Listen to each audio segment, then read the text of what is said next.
Shalom jemaat yang terkasih di dalam Tuhan Yesus Kristus. Penuntun Saat Teduh Sinode Gereja Kristen Jakarta hari ini, Kamis 3 November 2022. Kesaksian yang memuliakan Allah, Ibrani pasal 13 ayat yang ke-15.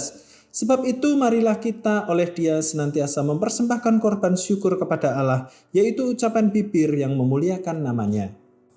Di sebuah kerajaan di Persia, hiduplah seorang perdana menteri yang selalu berkata puji Tuhan. Dalam segala situasi, dia selalu bersyukur. Raja tertarik dan memilih dia menjadi pemimpin atas menteri-menterinya karena sikapnya yang rendah hati dan takut akan Tuhan. Suatu saat ketika sang raja sedang asik menikmati keindahan taman istana, tangannya terluka oleh duri bunga mawar yang tajam.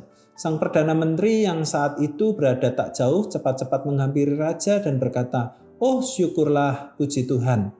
Mendengar perkataan itu, sang raja menjadi murka dan sang Perdana Menteri dimasukkan ke dalam penjara.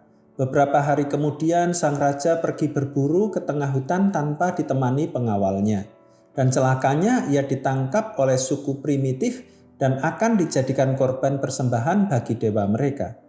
Namun sebelum dibakar, kepala suku memeriksa dengan teliti korbannya tersebut, mulai dari rambut sampai ujung kaki. Ketika didapati jari raja yang terluka, maka ia dilepaskan karena dianggap cacat dan tidak layak untuk dijadikan korban.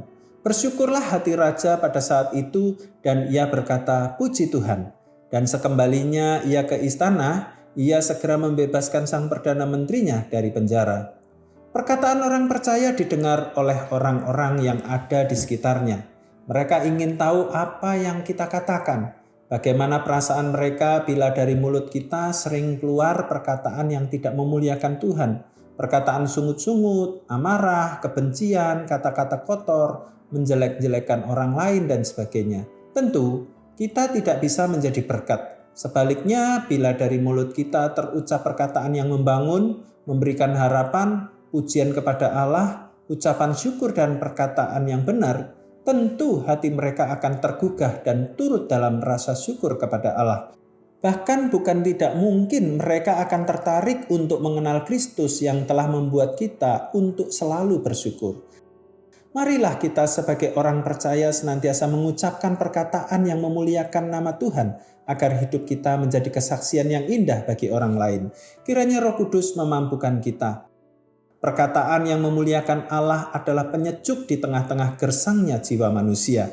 Selamat beraktivitas, tetap semangat, Tuhan Yesus memberkati.